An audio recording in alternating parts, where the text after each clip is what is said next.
Muchas gracias a todos ustedes por asistir telemáticamente a este webinar que se enmarca dentro del Diploma de Estudios Avanzados en Seguros y Responsabilidad Civil, que es un curso que empezará en marzo hasta junio, en el que tenemos la suerte de que sea dirigido por Mariano Izquierdo Tolsada, catedrático de esta casa en la Universidad Complutense de Madrid, junto a mi humilde ayuda, y con un claustro de profesores en el que nos encontramos con abogados en ejercicio, con académicos, con personas y además con mucho prestigio del sector público, de las instituciones relacionadas con el ámbito del derecho de seguros, y en el que se aborda tanto cuestiones relativas a la suscripción como a la tramitación de siniestros, como a la gestión, como a los pleitos derivados de responsabilidad civil, y en la que intentamos de manera eminentemente práctica tocar todos los aspectos de este instituto jurídico tan utilizado en el día a día en nuestros tribunales, que es el de la responsabilidad civil y su aseguramiento. En este webinar contamos con dos profesores del curso que nos van a explicar las últimas novedades legislativas relativas a la responsabilidad civil y al mundo del derecho de seguros. Voy a nombrar en primer lugar a Jesús Jimeno porque es el primero de los que va a intervenir. Jesús, si me extiendo en relatar sus logros académicos y profesionales, pues perderíamos mucho tiempo. Basta decir que es abogado en ejercicio, que es miembro de la Comisión de Estudios de Inteligencia Artificial de la Asociación de Gestores de Riesgos y Seguros de España, y que es el director del Máster de Acceso a la Abogacía de la Universidad Villanueva. Y en segundo lugar intervendrá Bernardo Ibarra, que es socio de Muñoz Arribas Abogados, abogado en ejercicio también, como en el caso de Jesús, y también tiene una dilatada experiencia en el ámbito académico y doctrinal, con publicaciones de capítulos en libros y ponencias en determinados foros, tanto académicos como también profesionales, congresos de responsabilidad civil, de seguros, etcétera, etcétera. Yo les animaría a todos ustedes a consultar el programa del diploma que tienen ustedes accesible en la página web de la Escuela de Prácticas Jurídicas de la Universidad Complutense de Madrid. Si tuviesen cualquier duda al respecto sobre la matriculación o cualquier cuestión relativa a dicho curso en la Escuela de Prácticas Jurídicas, estamos a disposición de todos ustedes para resolver dichas dudas. Y sin más demora, voy a dar paso a Jesús, no sin antes indicarles que pueden ustedes plantear dudas a través del chat. Si bien, si les parece oportuno, lo vamos a dejar para el final de las ponencias, la resolución de las mismas. Jesús, te cedo la palabra y te agradezco que hayas sacado tiempo, que me consta que lo tienes muy ocupado, para participar en este webinar. Bueno, buenas tardes a todos. Muchísimas gracias, Alberto y Bernardo, por estar hoy y haberme invitado. La verdad es que lo que ha dicho Alberto es tal cual y os animamos a participar del curso, del cual lo de hoy una pequeña píldora, y trataremos desde la responsabilidad civil de un ámbito específico, pero en el curso tendréis muchos más contenidos y tendréis muchas más visiones de este ámbito de la responsabilidad civil. A lo que hoy nos atañe, voy a compartir la presentación, que es la responsabilidad civil derivada, o el ámbito de la gestión de riesgos y la responsabilidad civil derivada de la inteligencia artificial. Pues es un ámbito en continuo, de total novedad y en continuo cambio, en el sentido de que pues, estamos viendo cómo la propia regulación está actualizándose y creándose ahora mismo, y cómo las propias plataformas y los elementos que dan lugar a la responsabilidad, eh, participamos en primera persona a su generación y desarrollo. Bueno, vamos a tratar hoy, para transmitiros un poco una idea general de qué es la gestión de riesgos derivada de la inteligencia artificial y responsabilidad civil derivada de la inteligencia artificial. En mi parte trataremos, digamos, la primera pata, lo que es gestión de riesgos, y luego tendremos el placer de tener a Bernardo para pues, ahondar más en la responsabilidad civil, las dos propuestas directiva y directiva sobre este tema, que después tendremos el placer de escucharle, ¿no? Bueno, conmigo vamos a ver un poco qué es la gestión de riesgos o las tendencias y análisis del riesgo de este ámbito de la inteligencia artificial en base a distintos informes de carácter global, la gestión de riesgos desde un punto de vista más personal o más directo de nuestras organizaciones y un enfoque de gestión de riesgos, ver cómo la regulación, sobre todo el RIA, introduce esta nueva configuración o forma de ver el panorama. Entonces, respecto a la tendencia y el análisis de riesgos, tenemos todos los años un informe que es el Global Risk Report, que lo publica el World Economic Forum de forma anual. Este año hemos asistido al 20 aniversario, llevan 20 años publicando este Global Risk Report y tratan de los principales riesgos dentro de las cinco principales categorías que impactan a nivel mundial, siempre desde una perspectiva de 2 años vista y 10 años vista. El año pasado veíamos como el caso de la inteligencia artificial de repente entraba dentro de este top 10 de los Global Risk.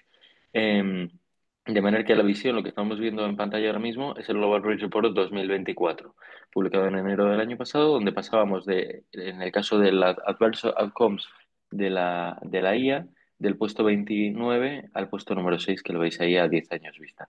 La visión del Global Risk Report, aquí participamos pues, académicos, empresarios, expertos de distintas materias, distintas visiones de todo el mundo y todos los años con la información que vamos recopilando, pues se publica el web estas guías, ¿no? Entonces, nos permite tomar un poco el pulso al mercado de cuál es la visión que sobre todo el mercado económico empresarial está teniendo de una serie de riesgos, ¿no?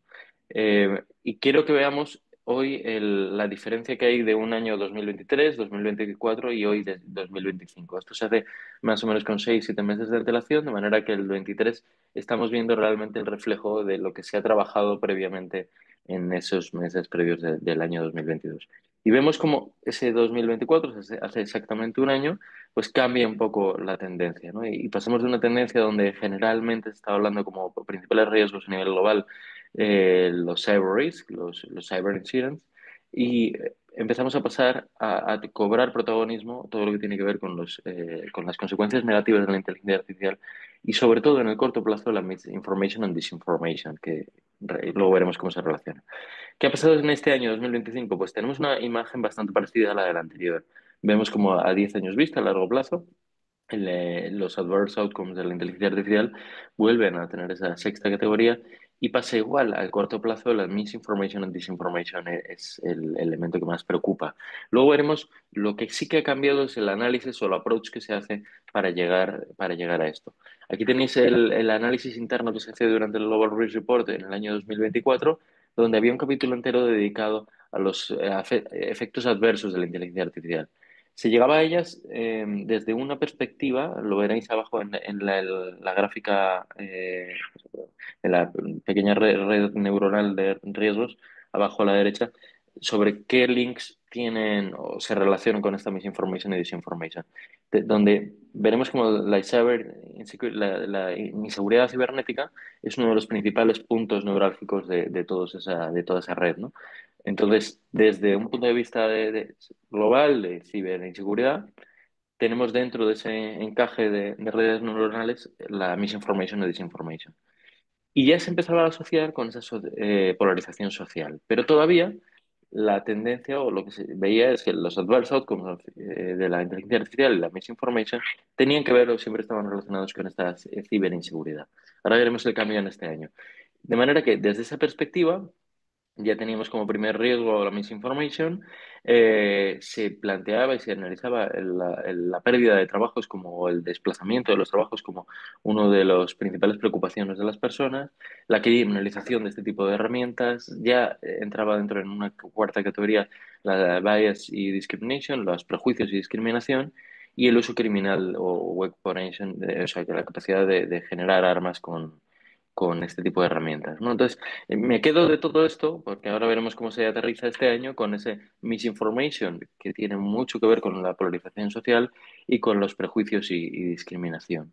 Donde Yendo ya al interior de la guía y en un análisis un poco más profundo, vemos cómo se nos generan dos panoramas, o donde la perspectiva social veía dos panoramas. Uno era, se convierte en un mundo de winners and losers, donde o estás dentro del mundo de la inteligencia artificial o te estás sometiendo a una serie de riesgos en cuanto a pérdidas futuras o pérdida de capacidad, ¿no? Y de eficiencia. Y las Big Tech, el riesgo de concentración de este mercado. Entonces, si esto no lo llevamos a este año, que es lo interesante, si veis en la red, en la pequeña gráfica, el año pasado estaba muy concentrado en todo lo que tiene que ver con riesgos cibernéticos. Sin embargo, empieza a haber una serie de links, una serie de ramificaciones más potentes en cuanto a relacionar esta misinformation directamente con la polarización social. Lo que se está viendo es que bueno, que los riesgos de la inteligencia artificial producen cada vez más impacto en nuestra sociedad, en el día a día de nuestros ciudadanos, y esa polarización social a través se retroalimenta con esa misinformation. De manera que cuanto más polarizada está la sociedad, parece que, sobre todo en ciertas herramientas de IA general, incrementan esa misinformation y a su vez, esto es un poco la rueda, ¿no? Esa polarización de las herramientas hace que la sociedad se polarice aún más, ¿no? Creo que tenemos todos bastante cerca pues las declaraciones en el último mes, por ejemplo, de Zuckerberg respecto de su compromiso por la no censura, y así han ido declarando líderes mundiales respecto de este punto, ¿no? O sea, creo que la capacidad de censura ahora mismo afecta directamente, o sea, en positivo y negativo, con esto. De manera que el World Risk Report de este año, si veis, cambia un poco la tendencia y aparece de repente, pues, no solo esa parte social, el links con la parte social, sino con la capacidad de censura y impacto directo en la sociedad. De manera que se habla de tres grandes riesgos dentro de esta, ya no es los efectos adversos de la inteligencia artificial, sino que se estudia directamente como primer efecto adverso esa misinformation y dentro de ella pues los prejuicios de los propios algoritmos, la segmentación que puede tener el algoritmo, prejuicio que pueda ir generando, que da lugar, como decíamos, a esa rueda de polarización y la posible, como un tercer punto de ese riesgo, vigilancia masiva o facilitación de herramientas de vigilancia masiva, tanto por diversos actores a la sociedad. Entonces, estamos viendo que este año torna el- la tendencia a una tendencia mucho más social, una tendencia de mucho más impacto individual en las personas.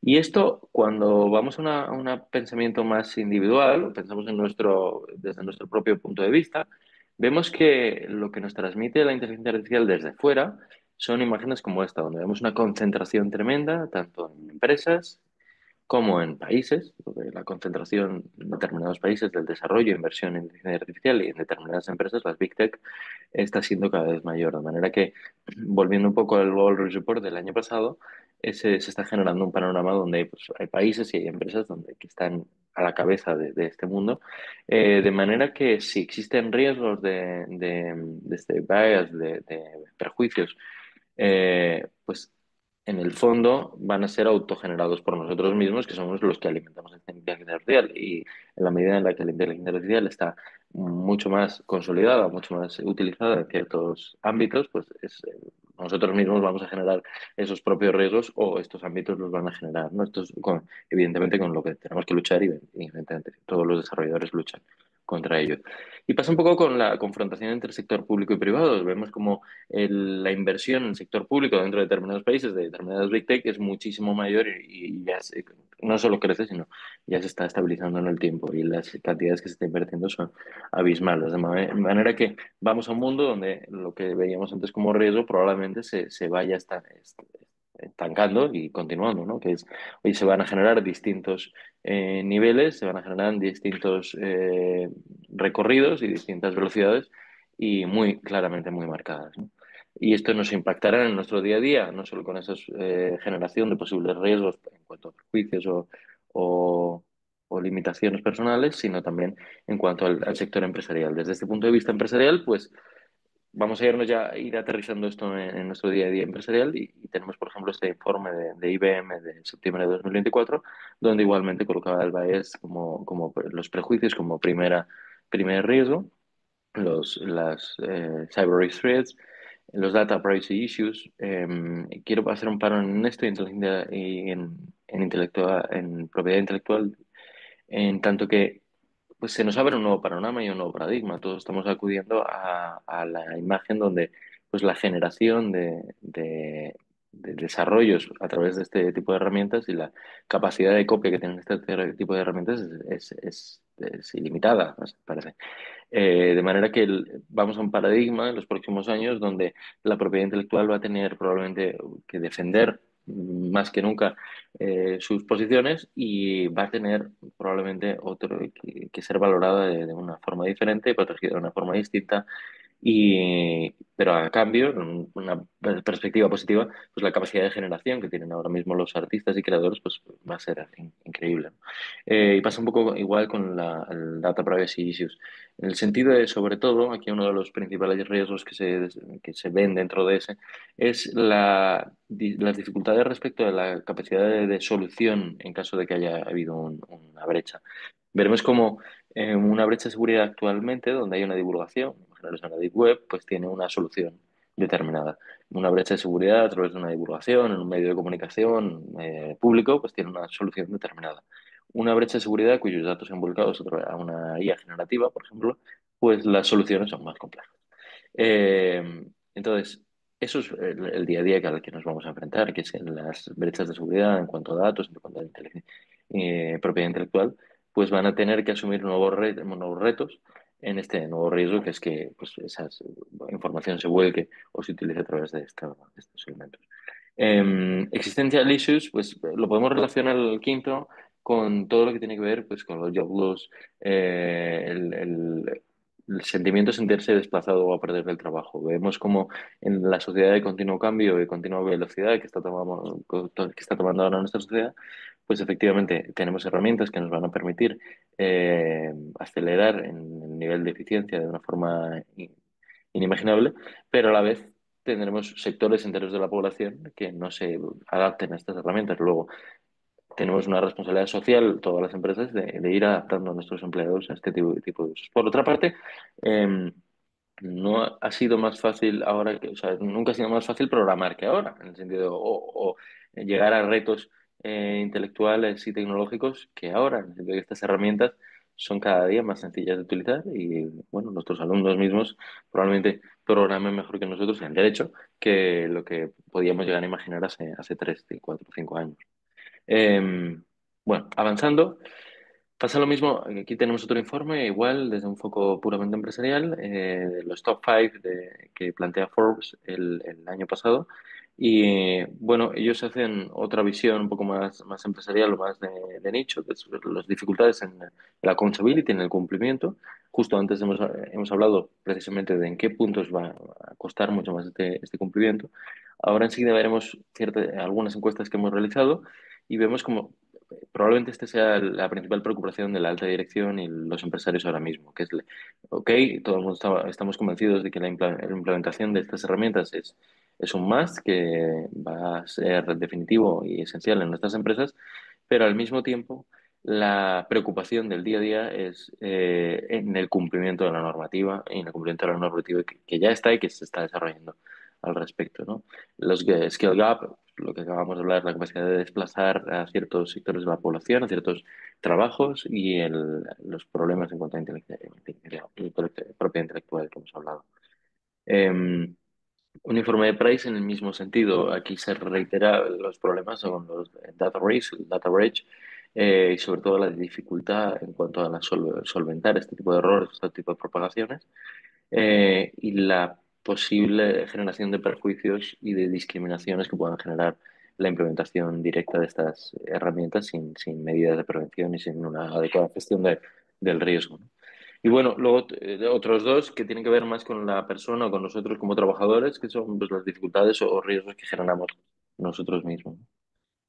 Como contábamos al principio y lo ha introducido Alberto, formamos parte de un grupo de trabajo en la Asociación Española de Gerencia de Riesgos y el año pasado lanzamos un grupo de o sea, un proyecto de trabajo sobre inteligencia artificial y hemos publicado hace muy poco una guía básica sobre gestión de riesgos empresariales desde un punto de vista amplio. Cómo generar un mapa de riesgos, cómo hacer una aproximación a un mapa de riesgos y cómo plantearlo y hacer una serie de pautas de esto. Y para empezar, lo que hicimos fue una pequeña encuesta a 50 altos directivos y directivas de 50 empresas, grandes empresas que operan en España, y justo hace unos meses, y las conclusiones eran del estilo de los que estamos viendo. Tenemos todavía un número importante de directivos que transmiten la idea de que todavía hay una implementación baja o nula de los sistemas o de los usos de los sistemas de inteligencia artificial. Em, También nos dimos cuenta en una visión subjetiva, un análisis subjetivo de este apartado de la encuesta, que muchas veces transmitimos la idea de no se está usando la inteligencia artificial porque no tenemos la concepción de que la estamos usando en el día a día de forma directa. ¿Qué quiero decir? Que no hay un chatbot en mi empresa o en mi despacho o en mi estudio con el que me comunico y trabajo de forma directa. Pero estamos olvidando que de forma indirecta, probablemente esté utilizando en el día a día, probablemente cada hora, cada poco tiempo, herramientas que por detrás tienen algoritmos y tienen sistemas de inteligencia artificial. De una forma directa o indirecta, esto evidentemente está en nuestro día a día y esto evidentemente hay que analizarlo, hay que valorarlo, tiene que estar en nuestras matrices de riesgos. En el sentido de que puede que no tenga ese chatbot que haya hecho a medida para mi empresa, pero puede que esté trabajando a través de una herramienta que directamente utiliza algoritmos de inteligencia artificial o búsquedas basadas en inteligencia artificial, de manera que mi resultado puede que acabe siendo el mismo. Entonces, esto lo que queremos transmitir es que primero hay que hacer un análisis previo antes de, luego, dentro de la organización, la siguiente pregunta era quién, en el caso de uso de inteligencia artificial o en el caso de uso potencial, es el encargado, es el órgano decisor sobre esto. Entonces, bueno, como veis, hay una clara tendencia en cuanto a la alta dirección, consejo de administración, y recibíamos pocas respuestas sobre órganos claramente ad hoc, comisiones claramente ad hoc creadas para este tipo de menesteres. Luego veremos que en contra de esto es esencial. Eh, y luego, por otra parte, existe sí un órgano de control encargado ad hoc de las herramientas, pues igual, con un poco respuestas diversas y una clara tendencia a la toma de decisiones desde la alta dirección. En cuanto a en cuanto a toma de decisión, en cuanto a órganos de gestión y administración y en cuanto a políticas y normas de cumplimiento, lo que vemos es que, bueno, pues las respuestas son francamente lo que estáis viendo, ¿no? Que hay un claro grupo empresarial donde se reconoce que no hay, que hay políticas, evidentemente, en general en nuestras grandes empresas suele haber, pero me refiero a políticas de cumplimiento tecnológico y de gestión de riesgos derivados de la tecnología, pero todavía no hay una implementación clara o real de la inteligencia artificial dentro de esas normas internas.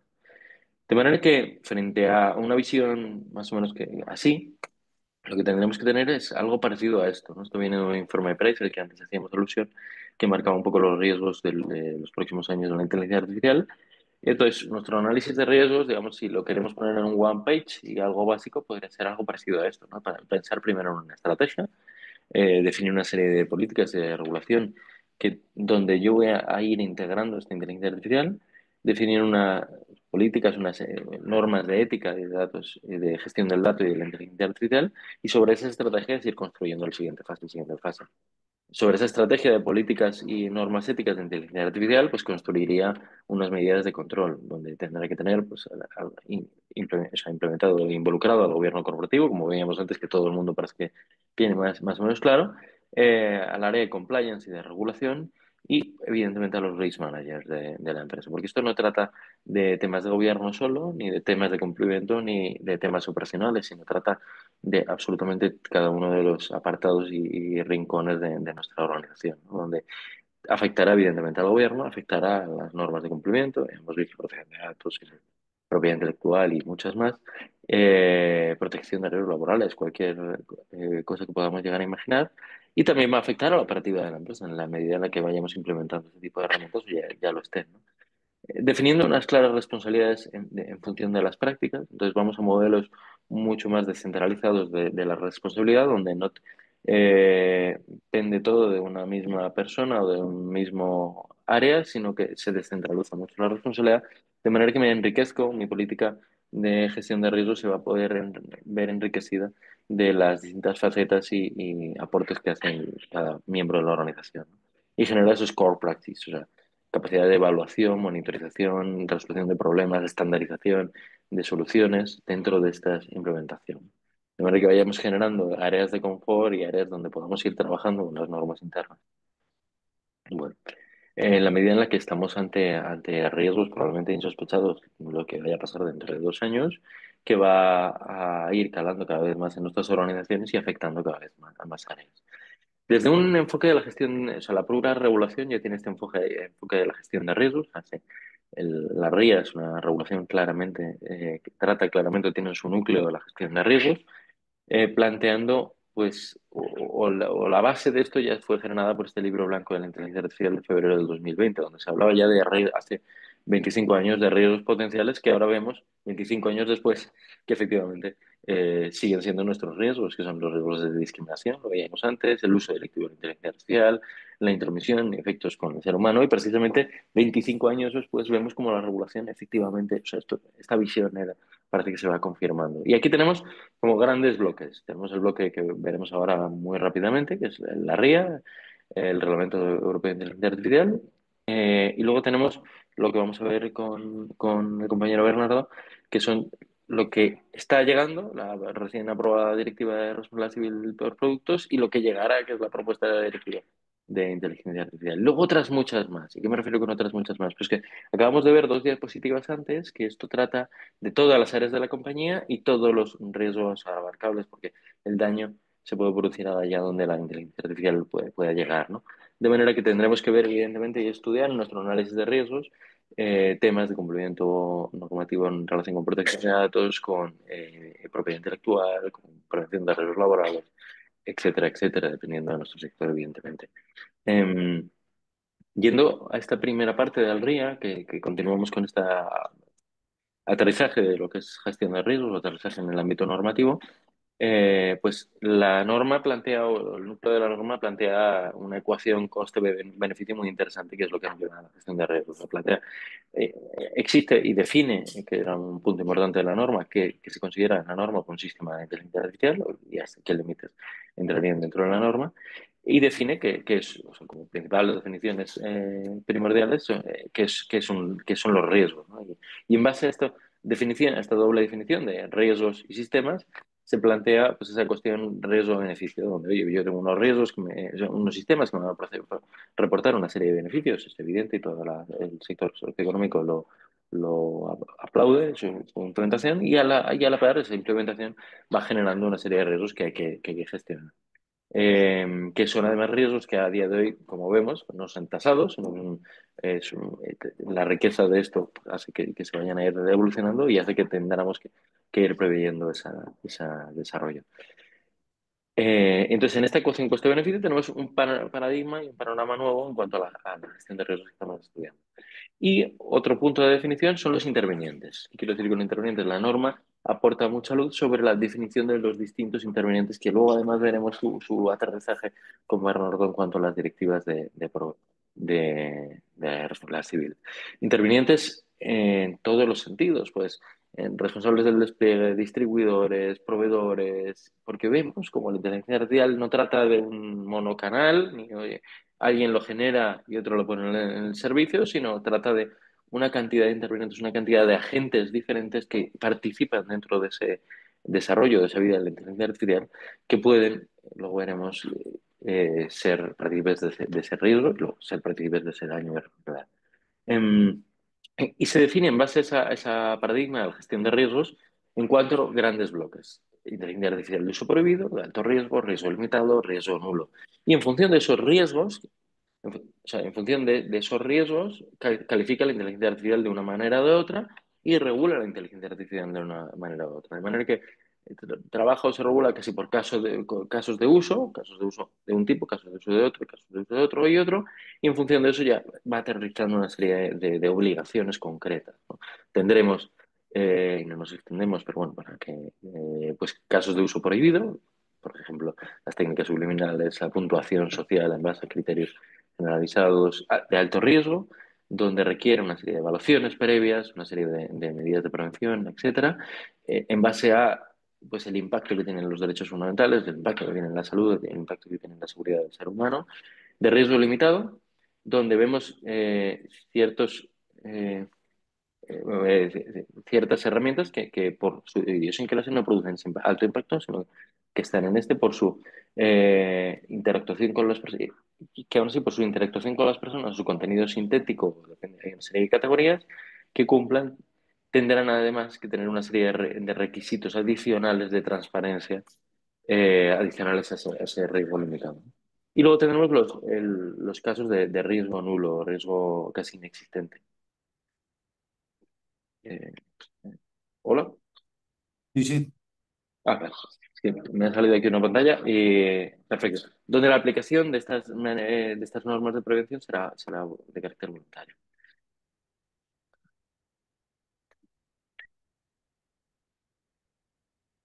Listo. Creo que no.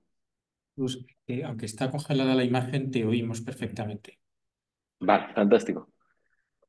Pues seguimos adelante, aunque siento que la imagen esté congelada. Ahora lo que no, Bueno, no tienes compartida la pantalla.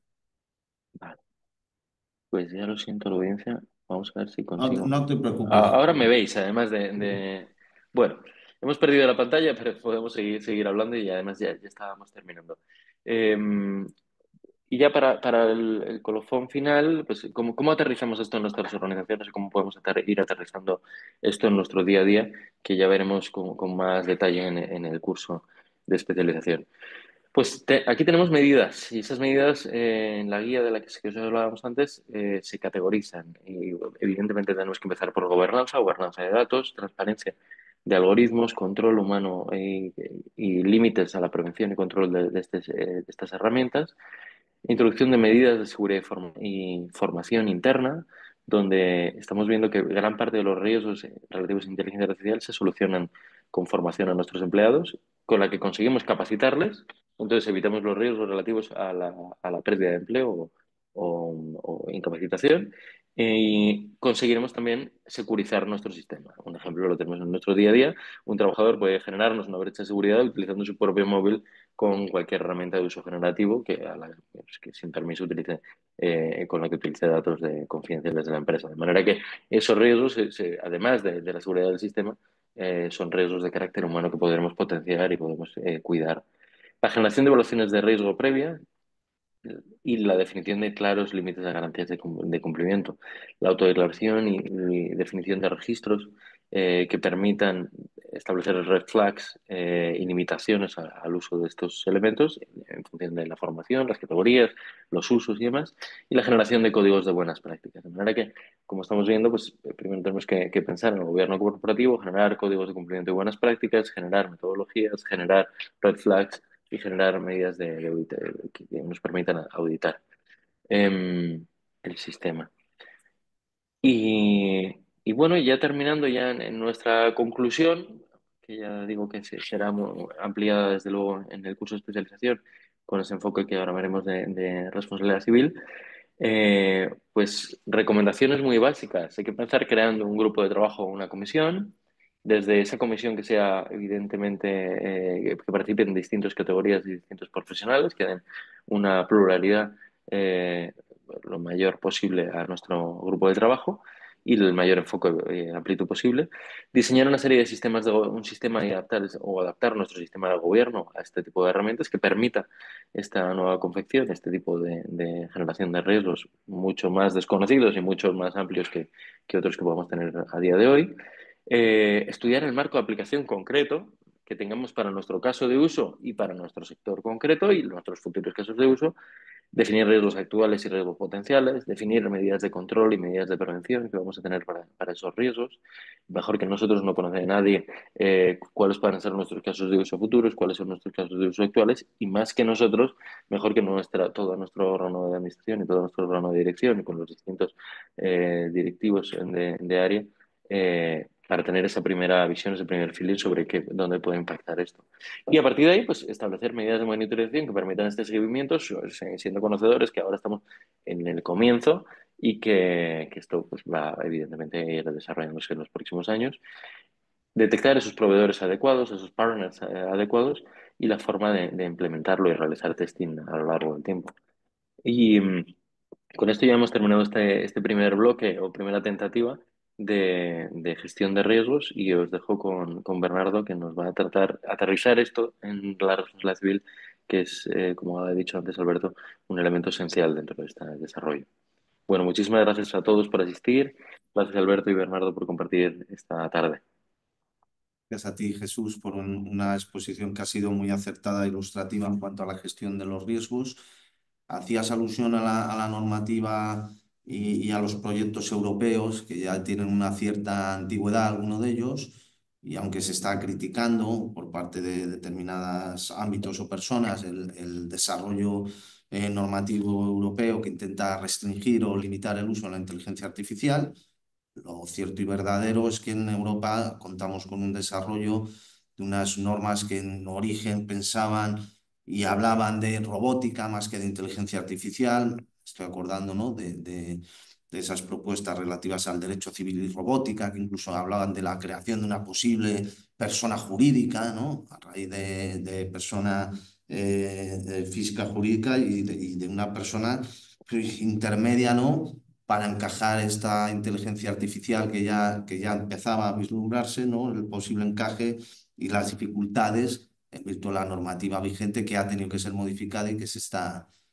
actualizando. Y Bernardo nos va a explicar la normativa y en concreto el reglamento de inteligencia artificial que ya ha entrado en vigor, que ya hay que tener en cuenta en la gestión de los riesgos que explicaba Jesús y en el día a día de las empresas que manejan inteligencia artificial, que al fin y al cabo, como muy bien indica Jesús, son todas con conocimiento o con desconocimiento del uso por parte de sus empleados o de sus equipos de dichas herramientas de inteligencia artificial.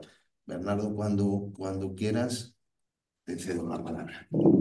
Buenas tardes a todos. Bueno, Jesús, muchas gracias. Me encanta tu ponencia sobre el análisis de riesgos, ¿no? Y la labor que hacéis en Nagers. Y bueno, la verdad es que nos da un escenario de lo que sucede en el mundo y de la visión que tiene la gente de lo que sucede en el mundo, lo cual evidentemente también influye, ¿no? Hay una retroalimentación en ese sentido. Bueno, vamos a entrar ahora, vamos a decir, un poco más en materia de lo que sería responsabilidad civil, lo cual lógicamente nos obliga pues, a pasar por toda la normativa, la que tenemos actualmente y la que viene, ¿no? En un mundo pues enormemente cambiante, porque como ha dicho ahora mismo Alberto, hace no muchos años, bastante poco tiempo, se estaba planteando la normativa desde el punto de vista más de la robótica que de la inteligencia artificial y se trabajaba el concepto de persona jurídica, entre otras cuestiones, bueno, pues por un tema colateral, pero que nos afecta a todo, ¿no? Que es la empleabilidad y también se podía servir como mecanismo de seguridad ante la responsabilidad civil y, por otro lado, de contribución a las arcas del erario público para sostener las pensiones, ¿no?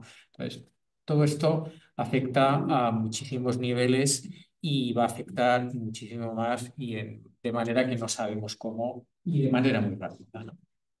Bueno, claro, ¿qué es lo que tenemos aquí, ¿no? La inteligencia artificial, la responsabilidad civil, lo que existe realmente es una convergencia de tecnologías que están avanzando continuamente, ¿no? Si la tercera revolución industrial era la digital, la cuarta, bueno, según determinadas clasificaciones que hacen determinadas personas, ¿no? De Davos, por ejemplo, te hablan de la convergencia de desarrollo de varias tecnologías, las Disculpar digitales, que os, físicas. dis- disculpar que os corte un segundo. No se está compartiendo la pantalla. Ah, Eh, entonces perdón. tenemos un montón de chats pidiendo que compartamos pantalla. Esperar un momento que voy a hacer una cosa. Compartir. Sí, pero ahora pierdo la hora de verde. Aquí. Aquí. Vale, Ahora, perfecto. lo tenemos. Bueno, Disculpa, Bernardo. Gracias. nada, perdona, gracias Jesús. Bueno, es la primera diapositiva, ¿no?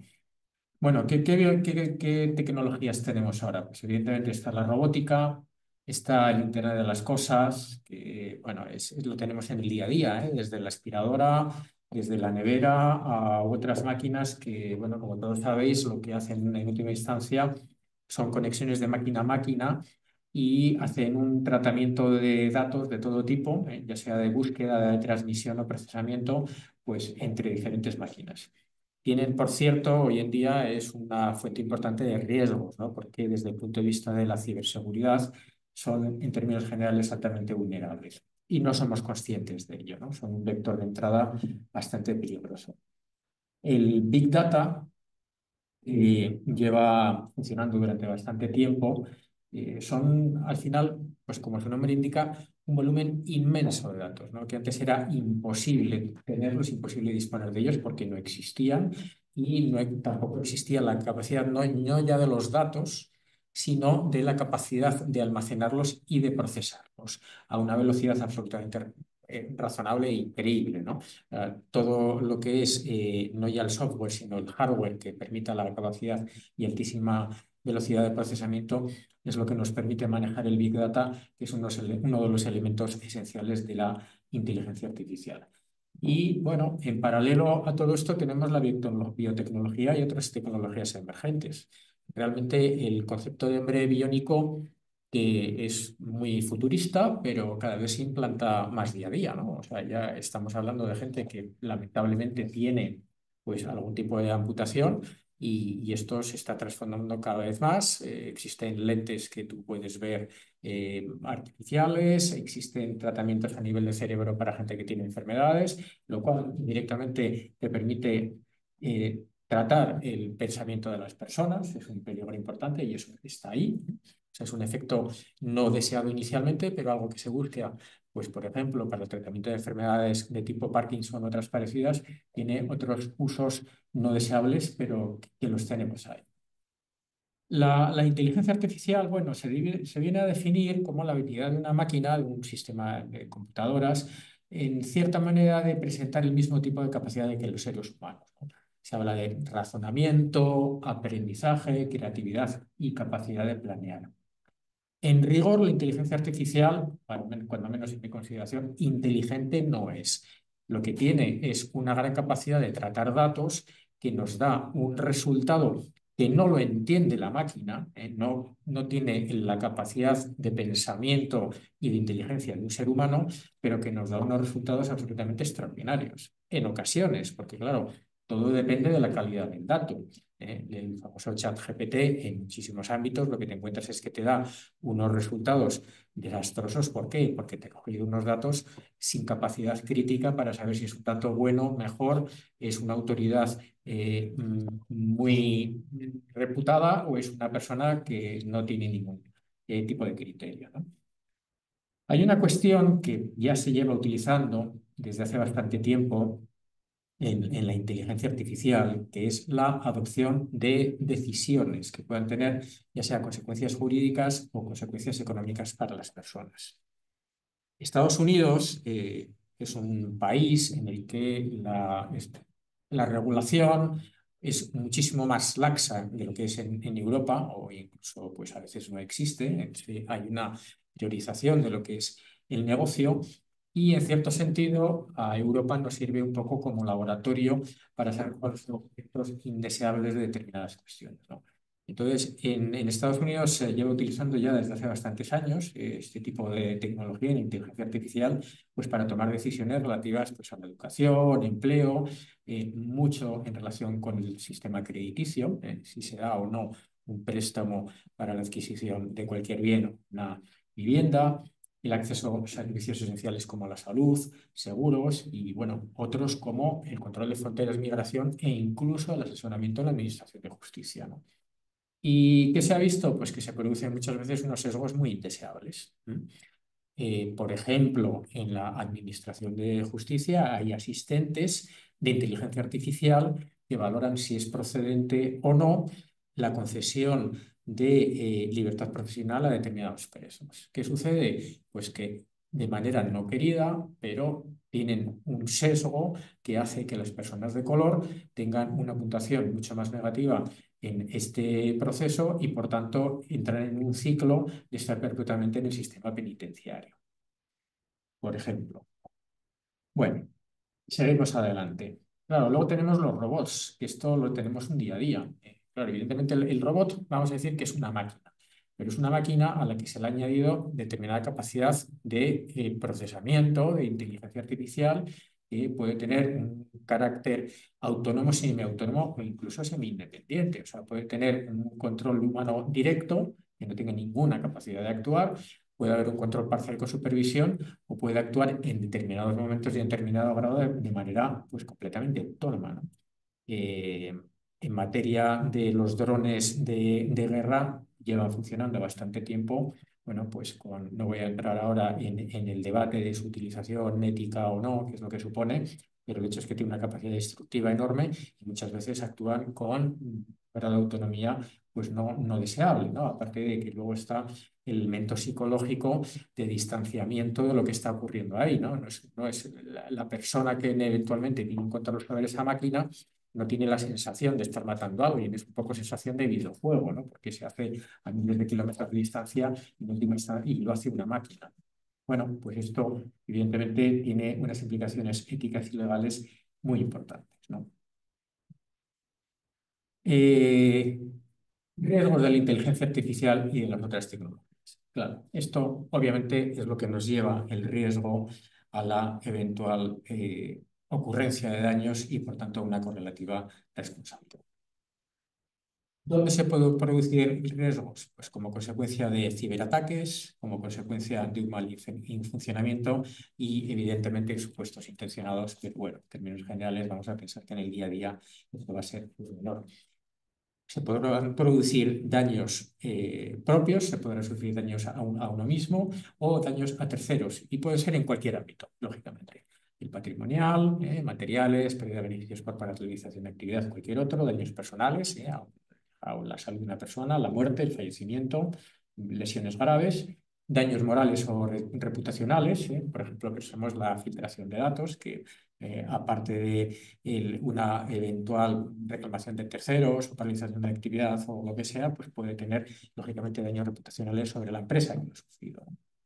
Y materiales, esto lo conecto con lo que estamos hablando antes, los riesgos de esta tecnología en los sistemas de crédito social, en materias de seguridad de enfermedad, como le deniegan, porque, bueno, se ha imaginado que con determinados algoritmos y datos se deniega el derecho seguro, el crédito, el acceso a la universidad, las resoluciones judiciales. Hace un par de semanas leía de un juez de la Audiencia Nacional que era un gran fan de la inteligencia artificial a la hora de aplicarse en la Administración de Justicia, lo cual, bueno, a mí me genera bastante prudencia y distancia con que metamos máquinas a tomar este tipo de decisiones y, sobre todo, que bueno, se puede producir primero una falta de control, lo cual es inaceptable, y luego, segundo, el efecto psicológico de que, como me lo está diciendo una máquina que es mucho más, entre comillas, inteligente que yo, se confía en el resultado de la máquina, ¿no? Entonces,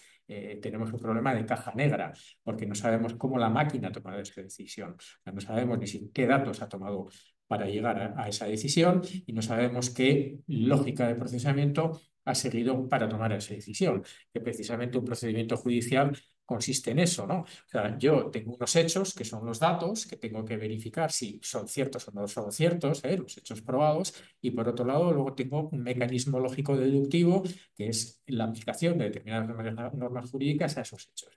Si esto lo escondemos en una caja negra y nos da un resultado que el juez confía en él de una manera bastante ciega, porque, bueno, me lo dice una inteligencia artificial superpotente, pues yo creo que tenemos unos riesgos realmente importantes, ¿no? Otro riesgo es desde el punto de vista de la violación de seguridad de dato personal y eventuales infracciones de la normativa de protección de datos, tanto el Reglamento General de Protección de Datos Europeo como nuestra Ley Orgánica de Protección de Datos. Aquí tenemos, aparte del riesgo de daños a terceros, un riesgo de sanción por parte de la Agencia de Protección de Datos y, bueno, los que lógicamente podamos tener nosotros. En nuestro despacho llevamos ya unos cuantos años, por ejemplo, trabajando en tema de ciberseguridad, Y bueno, yo destacaría varias cosas. Cada año se duplican los expedientes en los que las empresas sufren ciberataques con consecuencias muy graves y bueno, cada vez se sofistica más toda esta cuestión. De la semana pasada, por ejemplo, tenemos una empresa que le han encriptado todos sus servidores, se dedica pues a un tema de cerámica, pero el resultado es que como consecuencia de eso no puede trabajar, está completamente paralizada. Entonces, esto es un problema muy importante, tanto, lógicamente, a efectos de facturación, pérdida de beneficios, como reputacional, ¿no?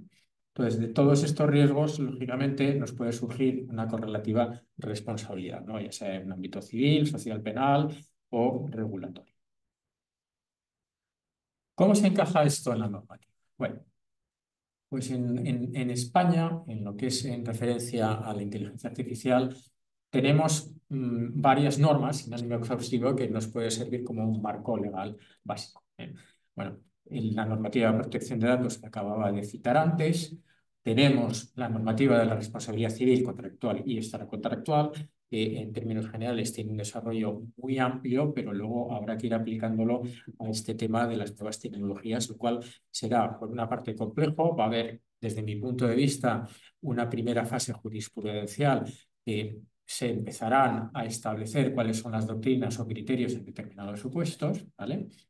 Tenemos el régimen que afecta a las administraciones, que lógicamente también puede ser causantes o pueden llegar a sufrir daños, y es el de la, bueno, si es el causante será el régimen de responsabilidad patrimonial de la administración, que se regula en las leyes 39 y especialmente en la 40, el Código Penal. En el ámbito laboral puede haber mucha incidencia. Y en normativa de productos defectuosos, actualmente tenemos la Ley General de Defensa del Consumidor y Usuarios, que tiene un capítulo especial para producto defectuoso, que luego lo vamos a desarrollar, y el Reglamento de Inteligencia Artificial, que como es reglamento es de aplicación directa y ya es aplicable en España, ¿no? Es una norma estándar para toda Europa. Se ha aprobado hace muy poco tiempo, que todavía no está en vigor, una nueva directiva de producto defectuoso, aprobada en octubre de 2024, que viene a sustituir la antigua del 85, que seguirá vigente todavía hasta la entrada en vigor de esta nueva y, por tanto, de hoy hasta diciembre, me parece que es de 2026, tendremos vigente la actual normativa para luego ya tener de aplicación. Bueno, perdona, no será de aplicación la nueva directiva, porque ya adelantándome, las directivas tienen que ser transpuestas y eso a ver cuándo sucede por parte del Estado español, que nos solemos retrasar bastante. En materia de producto defectuoso, sigue vigente pues, la normativa que deriva de la directiva del 85 y que se regula en la Ley General de Consumidores y Usuarios, en el texto de refundido, ¿no? ¿A quién se aplica? Bueno, pues se aplica a las personas físicas que actúen en un ámbito privado, o sea, fuera de una actividad comercial, empresarial, oficio o profesión, y a las personas jurídicas, también entes sin personalidad, que actúen sin ánimo de lucro en un ámbito ajeno, esto es lo fundamental, a una actividad comercial o empresarial. O sea, ¿cómo se resume esto? Por definición en negativo, que cuando estemos tratando de actividades comerciales o con ánimo de lucro, la normativa de producto defectuoso no se aplicará, se aplica a todo lo demás. Esto es así de sencillo. Aún así, todo tiene un ámbito de aplicación enorme en el día a día, ¿vale? Bueno, el régimen de indemnización, pues se indemnizan los daños y perjuicios causados por los bienes destinados al consumo. En términos generales, salvo algunos, se indemnizarán todos los daños personales y materiales. Pero tiene que ser, destacamos la idea de uso o consumo privado. La definición actual de producto sigue siendo pues, muy corta y lo va a ser durante, pues, principio como mínimo, pues, año y pico que lo vamos a tener, o 2 años, ¿no? Porque es cualquier bien mueble esté incorporado a otro mueble o en inmueble, ¿no? Y se añade el gas y la electricidad. ¿Qué se echa de menos? Pues el software y los programas informáticos, que hoy por hoy no se consideran producto, lo cual nos crea un vacío importantísimo, salvo algunas pequeñas excepciones que referiré más adelante, ¿no?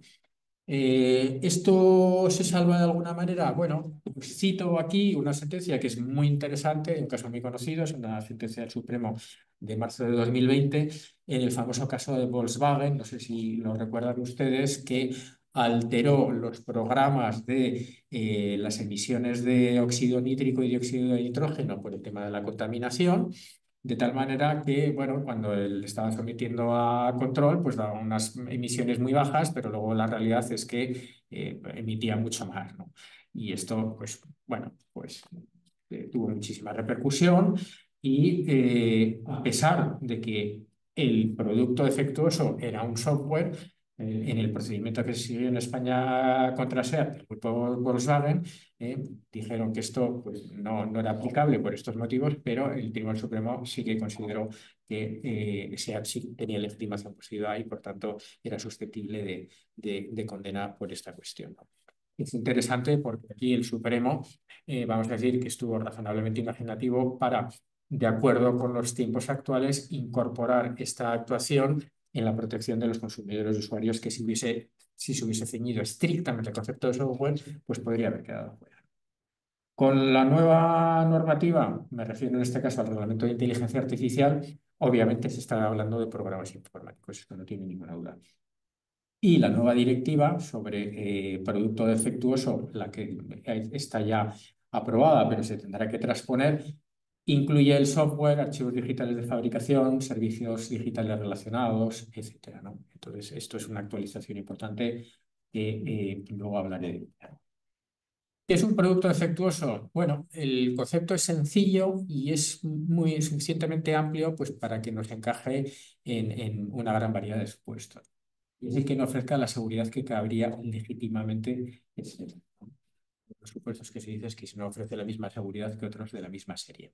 Se matiza que una mera actualización no implica que el producto anterior tuviese algún defecto de seguridad, ¿no?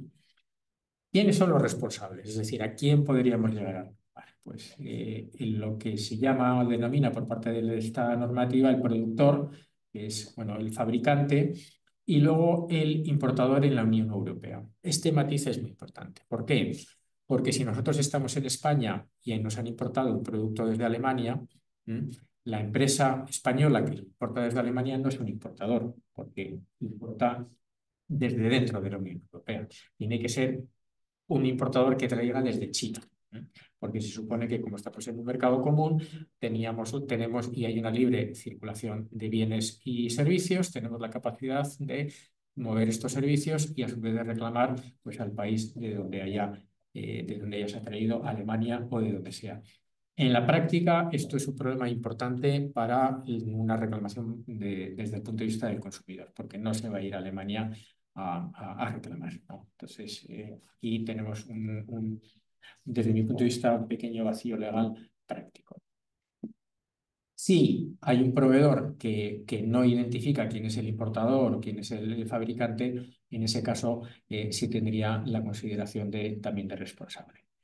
La carga de la prueba, conforme a la normativa actual, pesa sobre el perjudicado, que tiene que probar la existencia del defecto, el daño y la relación de causalidad. Luego nos vamos siempre a las normas de la carga de la prueba, facilidad probatoria, determinada inversión de carga probatoria en determinados supuestos, pero ya hay que pasar. Sigo con la normativa actual y tenemos dos excepciones en cuanto al concepto del software, ¿no? En la normativa que regula los productos sanitarios se incluye de manera específica el concepto del programa informático, es decir, del software, ¿no? Entonces, bueno, hoy en día la tecnología médica, el 90% incluye software, ¿eh? O sea, desde un simple aparato para hacer radiografías, un TAC o cualquier otra cosa, ¿eh? Una ecografía tiene software, ¿eh? Todo tiene software. Y el concepto de accesorio sanitario, que no es en sí mismo un producto sanitario, tiene el mismo tratamiento a estos efectos, ¿no? Hay una normativa también sobre seguridad general de los productos en general, que bueno, aquí la tenemos, la menciono sin más, ¿no? A nivel europeo, que todo al final nos está bajando desde Europa, tenemos una relación de normas que es interesante, pero lo que más nos va a importar son las dos últimas, ¿no? Hubo un primer libro blanco sobre inteligencia artificial en febrero de 2020, una resolución europea sobre el régimen de responsabilidad civil en materia de inteligencia artificial, a lo que luego haré referencia, propuestas de reglamento, de adaptación de directiva, y aterrizamos en las dos claves, ¿no? Que es el reglamento de la inteligencia artificial y en la nueva directiva de producto defectuoso. Voy a empezar por la primera, que es la directiva de producto defectuoso. Bueno, literalmente de responsabilidad por daños causados por productos defectuosos, que más bien derogará en el 9 de diciembre de 2026 la directiva del 85. Y para esa fecha, todos los Estados miembros debían haber traspuesto o deben haber traspuesto esta directiva. ¿Qué quiere decir? Que la directiva no es de aplicación directa, que se debe transponer al mercado español, a la normativa española. Probablemente se debería hacer, si no se hace una norma nueva, una modificación del actual texto refundido de la Ley General para la Defensa de los Consumidores y Usuarios, como se hizo con la adaptación o transposición del 85, y trasladar no como un espejo, pero sí siguiendo determinados principios. Cuando tenemos una directiva, a diferencia del reglamento, es que puede haber diferencia en la transposición entre Estados miembros, siempre que no se salten los principios claves, pero esto puede suceder y de hecho sucede con las diferentes directivas. ¿Qué tiene por objeto? Bueno, una actualización a la situación tecnológica actual, ¿no? Productos digitales y inteligencia artificial, especialmente. Habla de operadores económicos más que de responsables, porque hay una distribución de personas que actúan a diferentes niveles en los productos que podemos tener encima de la mesa y impone determinadas obligaciones y responsabilidades más estrictas, ¿no? En toda la cadena, desde la producción, distribución, suministro y, bueno, incluso seguimiento posterior una vez está en el mercado, ¿no? Se habla también de los proveedores de plataformas en línea a los que luego me referiré más adelante, ¿no? En relación con el concepto de producto, es una novedad muy importante, lo que es el defecto, el sujeto realmente responsable, y en relación con el concepto de daño indeseable se añaden las lesiones psicológicas, que por alguna razón incorrecta no estaban o no están en la actual normativa, mejor dicho. El concepto de producto. Tenemos la siguiente ampliación. En primer lugar, el software, ¿no? Que son los programas informáticos, sistema operativo, habla específicamente de aplicaciones, de estos pequeños programas que podemos tener en el móvil o en cualquier otro aparato, sistemas de inteligencia artificial, por supuesto. Se excluye el software de código abierto, que queda fuera de la actividad comercial, y la información que no sea producto, como archivos digitales o el código fuente del software. Archivos digitales de fabricación, o sea, básicamente lo que puede ser una, entre comillas, impresora 3D, porque bueno, también hay otras máquinas que no son literalmente impresoras, pero que funcionan con programas para máquina herramienta, vamos a decirlo así, pues taladros, tornos, fresadoras, impresoras de láser de alta tecnología que llevan mucho tiempo al mercado y pueden o utilizan, de hecho, programas de software. Los servicios digitales relacionados también tienen bastante interés. ¿Por qué? Pues porque en un producto hay una confluencia, puede haber una confluencia de varios productores. Y aquí podemos tener un servicio digital que es absolutamente necesario para que el producto funcione, para realizar alguna o más de sus funciones, y que si no existiese no funcionaría. Entonces, este servicio digital relacionado viene a tener la consideración de componente del producto. Aquí podríamos citar como elementos pues, el suministro de los datos de tráfico en la navegación, determinados servicios de monitorización en la salud, etc. Y en relación con los productos y materiales intangibles, tenemos el mismo que es agua, electricidad y el gas, ¿no? Que ya sé, el agua no se comprendía antes, pero la electricidad y el gas sí estaban puesta en la normativa. El concepto de producto defectuoso básicamente sigue siendo el mismo, ¿no? Que es importante, suficientemente amplio, la falta de seguridad que una persona tiene razonablemente derecho a esperar en su uso racional, ¿no? O que venga exigido por determinada normativa, ya sea nacional o del ámbito europeo. Pero nos añade determinados criterios para determinar si ese producto tiene carácter defectuoso o no. Y aquí se está valorando una circunstancia que opera hoy en día, que determinado producto no, vamos a decir, no queda fuera del ámbito de su productor o fabricante una vez se ha entregado, sino que muchas veces queda ligado, ¿no? Por las necesidades de actualización, etcétera. ¿Por qué? Pues que al final un programa informático, si no está actualizado, es que se nos acaba muriendo por incompatibilidad o cualquier otro motivo. Entonces, ¿qué elementos tenemos como criterio? Bueno, es el efecto que puede tener sobre la seguridad cualquier capacidad de aprendizaje o adquisición de nuevas características. Esto especialmente en la inteligencia artificial. Porque, pero si tenemos un software que puede aprender, bueno, desde luego en la conducción automática esto puede pasar, por supuesto, y esto afecta a la seguridad, lógicamente, pues es un elemento importante en la calificación o no de la existencia de un defecto, ¿no? El efecto que puede tener cuando se utiliza con otros productos, interconexión entre diferentes máquinas o lo que sea. Esto tiene que estar previsto desde el punto de vista de la seguridad, ¿no?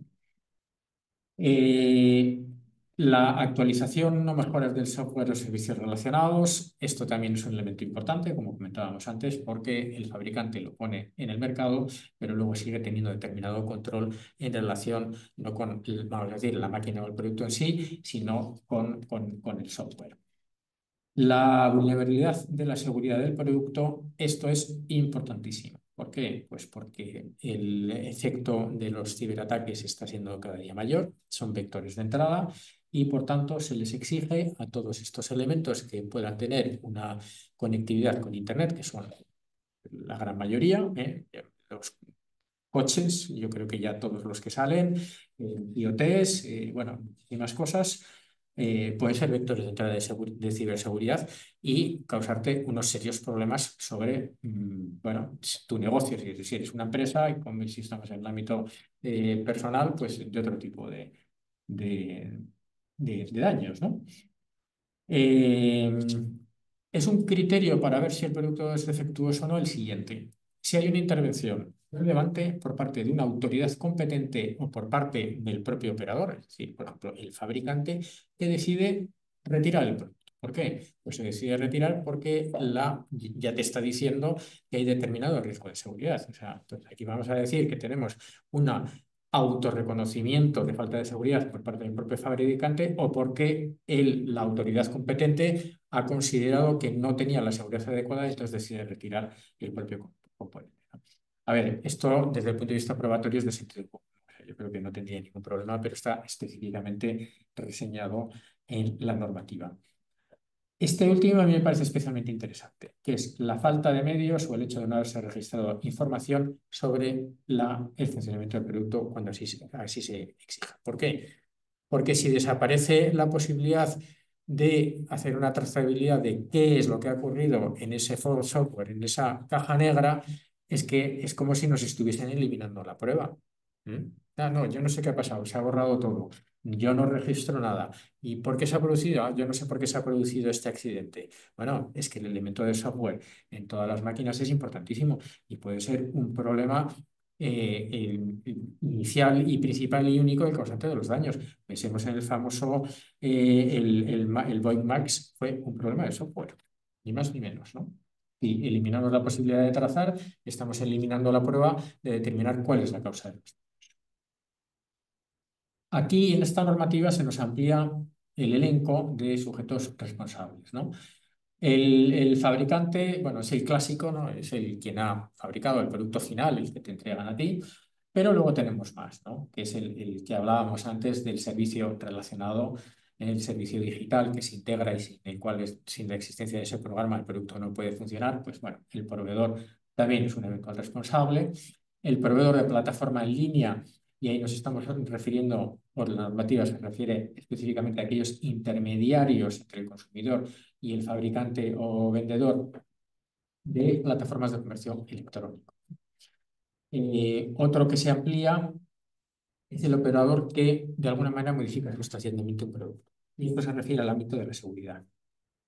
Está cambiando de alguna manera el rendimiento, la finalidad o el original que afecta al grado de riesgo que tenía y que ese grado de riesgo no estaba previsto inicialmente. En tanto haya un operador que haga esta modificación en el producto, es un sujeto responsable eventualmente. Y en el caso de los fabricantes extracomunitarios, este producto que se trae de China, Corea o Estados Unidos, eventualmente en determinadas circunstancias se podrán identificar como sujetos responsables además pues, al importador, al representante, el prestador de servicios logísticos, como hemos visto antes, el distribuidor, ¿no? De alguna manera quienes estén en aquella cadena de entrega del producto, ¿vale? El régimen de responsabilidad, bueno, en el concepto de daño hay una ampliación a la destrucción o corrupción de los datos, siempre que no se utilice en un ámbito profesional, y además se incorpora el concepto de daño psicológico como daño indemnizable. Las causas de exoneración son las mismas que en la directiva actual, que en la normativa de la Ley General de Consumidores y Usuarios, pero se introducen varias presunciones de hecho, perdón, que son bastante interesantes, ¿no? No hay una inversión propia de la carga de la prueba, pero sí se presume que el producto es defectuoso cuando el demandado no cumple con la obligación de exhibir la prueba, que esto es muy interesante, cuando el demandante, o sea, demuestre que hay un problema con el cumplimiento de los requisitos de seguridad obligatorios establecidos por la norma, o nacional o de la Comunidad Europea, esto es bastante evidente, ¿vale? O que el último punto, bueno, es que el daño resulte tan evidente que de alguna manera nos esté diciendo ya que tiene que haber un problema en el propio producto, salvo que se explique lo contrario. Esto, de hecho, por la aplicación de la jurisprudencia ya venía sucediendo, ¿no? O sea, de alguna manera es el concepto del daño desproporcionado que produce una inversión de la carga de la prueba. Bueno, oiga, usted tiene que acreditar porque se ha producido este daño cuando aparentemente no hay una justificación que lo explique, ¿no? O sea, de alguna manera se traslada a la justificación por parte del fabricante de por qué se ha producido. La prescripción siguen siendo los 3 años desde que se tuvo conocimiento del daño, se debió tener, y una caducidad de 10 años desde la fecha en que el producto es puesto en el mercado, ¿no? Y bueno, aquí pasamos la última parte, que es el reglamento de inteligencia artificial. Bueno, lo podríamos llamar la ley de inteligencia artificial. ¿Por qué? Pues porque es de aplicación directa, ¿no? A diferencia del reglamento. O sea, esto se aplica ya hoy en día en España. Como principio se establece, el primero de ellos es el promover el uso de la inteligencia artificial centrada en el ser humano. Yo aquí destacaría 2 cuestiones, ¿no? Primero, promover el uso de la inteligencia artificial. En la ponencia de Jesús Jimeno sacaba unas estadísticas y unas gráficas súper interesantes en cuanto a la generación de inteligencia artificial en distintos países, ¿no? Realmente en Europa estamos muy por debajo de lo que es, por supuesto, Estados Unidos, China, etcétera. Una de las, vamos a decir, entre comillas, acusaciones que se hace a la Unión Europea es que somos expertos en regular, pero no en generar. Entonces, claro, a ver si vamos a tener una regulación que acabe ahogando el emprendimiento, ¿no? Y bueno, como principio establece esto de promover la inteligencia artificial. Pero bueno, también es importante no solamente la regulación, sino la generación, ser un país puntero en esta tecnología y en otras, ¿no? Y luego la segunda parte es centrada en el ser humano, que esto es muy importante. ¿Por qué? Está relacionado con lo que comentaba yo creo que al principio de la ponencia. Estados Unidos es un país centrado en el negocio. Históricamente, hablamos de la época Reagan, actualmente con la época Trump, ha vivido periodos que se han llamado de regulación, liberalismo, neoliberalismo e hiperneoliberalismo, que quiere decir que las empresas pueden hacer básicamente lo que quieran con una regulación mínima, pero aquí ya tiene unas consecuencias que quizás no sean deseables. O sea, irán muy bien los negocios, las empresas ganarán mucho dinero, los directivos de las empresas serán súper ricos, pero por ese lado existe una hiperconcentración de la riqueza, que creo que en este momento unas 81 personas tienen el 50% de la riqueza equivalente al otro 50% de la población más pobre del mundo. Esta tasa ha crecido sensiblemente, o mejor dicho, hay cada vez menos ricos que tienen más desde los últimos 10 años. Y por otra parte, tenemos las indeseables consecuencias que hemos visto antes sobre efectos negativos, por ejemplo, en el tratamiento de datos en la administración de justicia, en el acceso a la vivienda por los créditos, a la sanidad, a la educación, etcétera, etcétera. Entonces, la idea esta de que la inteligencia esté centrada en el ser humano, yo creo que es clave en la visión europea de qué debe ser la tecnología y en general, bueno, cualquier negocio que se haga. Establece otro principio que es el de neutralidad tecnológica, que se basa en la idea de que los individuos deben tener, individuos y organizaciones, ¿no?, libertad para elegir la tecnología más adecuada sin que se les vea impuesta pues, por cualquier motivo, ya sea económico o lo que sea, ¿no? Tiene que ser una libertad propia. No se deben fomentar determinadas actuaciones tecnológicas más allá de lo que considere adecuado desde un punto de vista pues, de eficiencia, coste o lo que sea. La seguridad de los sistemas de inteligencia artificial es clave. Yo me quedo con el ejemplo de la semana pasada. Es que la empresa que tenemos que han sufrido un ciberataque y les han encriptado todos los datos, incluso les borraron los backups que tenían, es que tienen un problema gravísimo que incluso les puede llevar a unas pérdidas enormes o eventualmente, no sé si tanto como el cierre, pero aún así. Entonces la seguridad es bastante importante. La transparencia y trazabilidad de los procesos, de los algoritmos, esto también es esencial. ¿Por qué? Porque son cajas negras. Entonces tú metes los datos y ni siquiera el que la ha programado sabe al final cuál ha sido la lógica interna de esta inteligencia artificial para llegar a un resultado. Claro. ¿Cómo puedes valorar si ese resultado es correcto si no sabes cuál ha sido el criterio para la toma de decisión?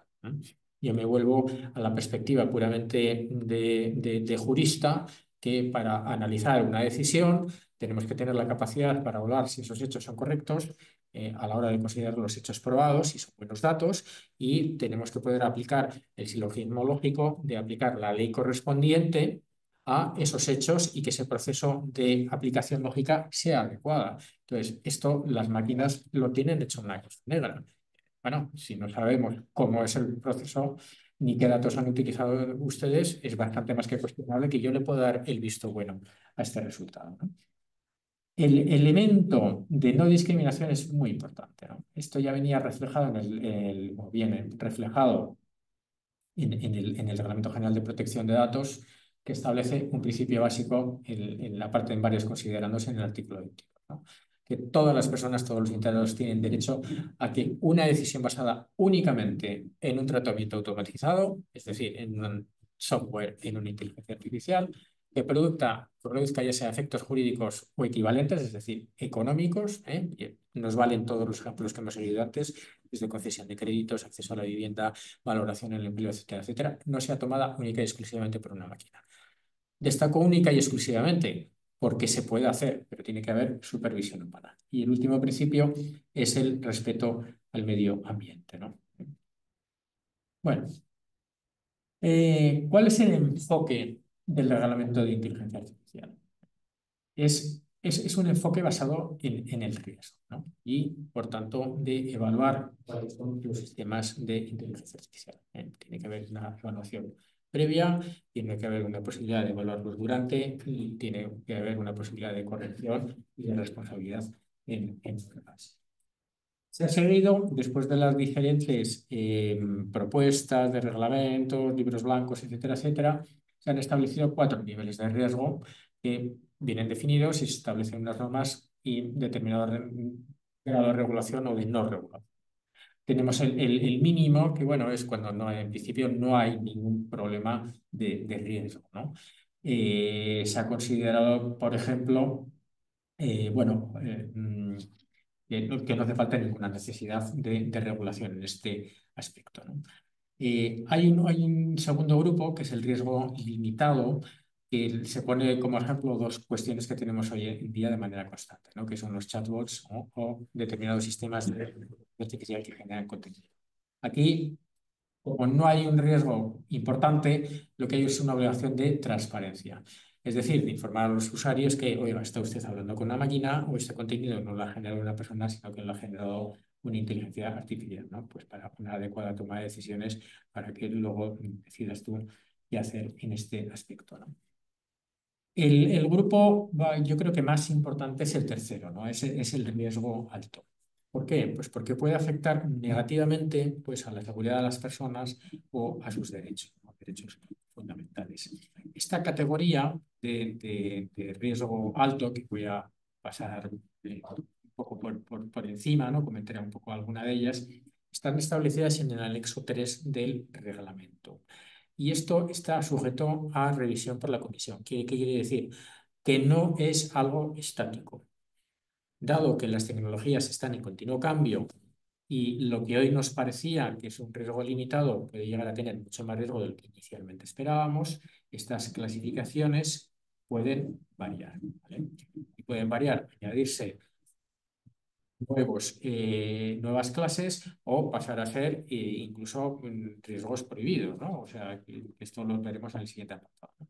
Entonces, la biometría, que son esos sistemas de identificación humana, en principio es un riesgo alto. La protección de infraestructuras críticas también lo es. Todo lo relativo a la educación y formación profesional, que es acceso, evaluación, seguimiento de comportamientos prohibidos, etcétera, tiene riesgo alto. En el empleo o gestión del autoempleo, todo lo relativo a los trabajadores, es riesgo alto. Se puede utilizar tanto en la selección como en la promoción, evaluación de los trabajadores, etcétera. Es riesgo alto, ¿eh? Yo vuelvo a recordar aquello que nos dice el Reglamento General de Protección de Datos, que cualquier interesado, cualquier persona física, tiene derecho a que cualquier decisión que se tome en relación con ellos, que haya una inteligencia artificial por medio, tienen derecho a que sea supervisada por una persona. Puede descansar únicamente en una inteligencia artificial. Otro elemento de riesgo alto, el acceso a servicios tanto públicos como privados esenciales. ¿Cuáles son? Asistencia sanitaria, solvencia, quiere decir concesión de créditos para la vivienda, educación, consumo, seguros de vida y salud. Oigan, es que la inteligencia artificial ha valorado que tiene mucho riesgo y por tanto no le hacemos un seguro de vida, no le hacemos un seguro de salud. Llamadas de asistencias de emergencia, ya sea desde el punto de vista de la ambulancia en asistencia sanitaria, bomberos, policía, etcétera, triaje hospitalario. O sea, como veis, estamos hablando de cuestiones muy delicadas que actualmente descansan y más adelante pueden descansar en una parte importante en inteligencia. Garantía del cumplimiento del derecho. O sea, aquí tenemos un capítulo de cuestiones bastante serias, ¿no? El riesgo de ser víctima de delitos, te pueden categorizar por eso. Polígrafos, es decir, todo lo relevante para, vamos a decir, la máquina de la verdad, ¿no? Detección, investigación o enjuiciamiento de delitos. La comisión o reincidencia de delitos, que aquí se habla específicamente de rasgos de la personalidad, lo cual es una cuestión bastante más que discutible. ¿Por qué? Porque, bueno, no sé si recordarán que en el siglo XIX ya se establecieron las primeras clasificaciones de las personas por rasgos en función del tipo de cráneo que tenías. Entonces había gente que por el tipo de cráneo que tenían era potencialmente delincuente. O sea, esto es la misma versión, pero con una máquina, ¿vale? Entonces, desde el punto de vista penal hay que recordar que lo que se juzga son los hechos, no las personas, ¿vale? Bien. Migración, asilo y gestión del control fronterizo. Otro tema bastante delicado, ¿no? Que se mezcla lógicamente con el tema de la biometría. Administración de justicia y procesos democráticos. Aquí hay un enorme riesgo de sesgos, de posibles sesgos, de errores y de opacidades, que ya lo he comentado varias veces, cómo se pueden llegar a esas decisiones, ¿no? Se habla posible aplicación en la investigación e interpretación de los hechos y en la aplicación de una ley a unos hechos concretos. Y esto, en lo relativo a los procesos democráticos, pasa un poco lo mismo. Lo que pasa es que, en vez de afectar individualmente a aquella persona que sea sujeta de un procedimiento judicial, es que afecta a una estructura entera de gobierno, ¿no? No sé si recuerdan ustedes el tema de Cambridge Analytica, con el tema de Trump, etcétera. Bueno, esto es inteligencia artificial y nuevas tecnologías en estado puro. Y tratamiento de datos ilícito, son datos que los tenía, ¿cómo se llama? Facebook. Bueno, un tema bastante más que controvertido, que de alguna manera yo no puedo establecer un mundo paralelo, pero potencialmente cambió la situación geopolítica mundial, porque ganó Trump y Inglaterra, el Reino Unido salió de la Unión Europea. O sea, no estamos hablando de ninguna broma. Bueno, El último nivel de riesgo es lo que se considera como inaceptable, que por tanto, salvo alguna excepción, que está reservada al Estado, está prohibido el uso de estos sistemas de inteligencia artificial. ¿Por qué? Porque se considera que la amenaza para la seguridad, para los derechos de las personas, incluso para los medios de subsistencia, es tan importante que no se puede llevar a cabo. Manipulación cognitiva conductual. Esto técnicamente ya es posible, ya lo decía antes, es que hay chips y programas que se conectan al cerebro para tratar el Alzheimer, etcétera, pero que tienen la capacidad de tratar de cambiar el comportamiento humano. Esto, por ejemplo, en situaciones de guerra se puede llegar a emplear. Y no es que sea ninguna novedad, porque, por ejemplo, en la Segunda Guerra Mundial, la famosa Blitzkrieg de Hitler, que en 3 días se comieron prácticamente llegaron a Francia, lo hicieron entre otras cosas porque estaban todos los soldados drogados con perbatín y avanzaban día y noche. Entonces, ¿esto por qué no se lo van a hacer a los soldados? Esto ya ha sucedido. Esto ya ha sucedido. Actuación policial predictiva también es un riesgo inaceptable. Reconocimiento de emociones en lugares de trabajo y centros educativos. Me llama la atención que solamente quede restringido a estos dos ámbitos. La puntuación ciudadana, ¿no? O sea, esto en China, por ejemplo, se está haciendo, la clasificación de las personas, como en el capítulo de libros, como de Black Mirror. Pero bueno, esto existe en la realidad. Para ser un buen ciudadano en los estados totalitarios, pues se puede hacer, ¿vale? Se hace. El uso en espacios públicos de lo que es identificación biométrica, pero en tiempo real. Esto también se hace en China, que hay un seguimiento constante, una monitorización constante a través de millones de cámaras. Incluso la policía lleva sus cámaras para reconocer a cualquier persona en cualquier momento las 24 horas del día. Y la capacidad de reconocimiento es brutal, porque te reconocen una persona entre cientos de miles de personas, con la cara, nada más. Y lo hacen a una velocidad extraordinaria. Esto a nivel europeo está prohibido. Tiene algunas excepciones que son estas, ¿no? Búsqueda de víctimas concretas ante desaparición de menores, ejecución de delitos que significan como graves, o amenazas muy importantes e inminentes para la vida o seguridad de las personas, entre los que cabría conceptuar, lógicamente, el terrorismo. ¿Qué obligaciones tienen estos responsables que hemos citado que vayan a desplegar un sistema de inteligencia artificial de alto riesgo? Bueno, pues tienen que aplicar unas medidas técnicas y organizativas que sean adecuadas para que primero que se asegure que se den a las instrucciones de uso. Tiene que haber un control de que esas instrucciones que ellos hayan dado no se queden sin ninguna capacidad de control. Tiene que haber una supervisión, pero por personas que tienen capacidad, conocimientos en la materia, no cualquiera. Tiene que haber, esto es importante, una verificación de que los datos de entrada, los que sirven para tomar esas decisiones o llegar a esos resultados, sean pertinentes, sean suficientes, sean representativos. Tiene que haber una calidad de los datos a todos estos niveles. Debe informarse de las incidencias que existan con los coproveedores. Tiene que haber un archivo de registro que se debe generar automáticamente sobre qué es lo que está ocurriendo en esos sistemas de inteligencia artificial. Cuando se esté utilizando estos sistemas de inteligencia artificial en el ámbito laboral, se debe informar tanto a los trabajadores afectados como a sus representantes legales. Tiene que haber una evaluación previa desde el efecto que puede provocarse en materia de protección de datos personal y en los derechos fundamentales de las personas interesados afectados, ¿no? Y bueno, el Reglamento General del Reglamento de Inteligencia Artificial prevé la creación de autoridades competentes, un poco paralelas a la Agencia Española de Protección de Datos. Bueno, pues una agencia de inteligencia artificial que en España yo creo que ya está creándose. No sé si creo que le falta el nombramiento del director, pero vamos, ya estamos en ello, que si no me equivoco va a estar localizada en Galicia, en Coruña. Bueno. Uno de los elementos que ya hemos ido hablando y que existe gran preocupación es el tema del sesgo. Aquí hay dos fases, que es la detección y en caso de que exista la corrección del sesgo para no provocar discriminación. Primera cuestión importante. Debe tener todos los datos que se manejen unas propiedades estadísticas adecuadas. Aquí vamos a decir que nos vamos a los criterios, a los mejores estándares de lo que es la estadística, para que no quede falseada o sesgada. Tiene que haber medidas para la mitigación de posibles sesgos, ¿no? Especialmente en determinados ámbitos, como son salud y seguridad de las personas, repercusiones negativas en los o cualquier otra discriminación prohibida por el derecho, ¿no? Especialmente en el derecho de la Unión Europea, también nacional, ¿no?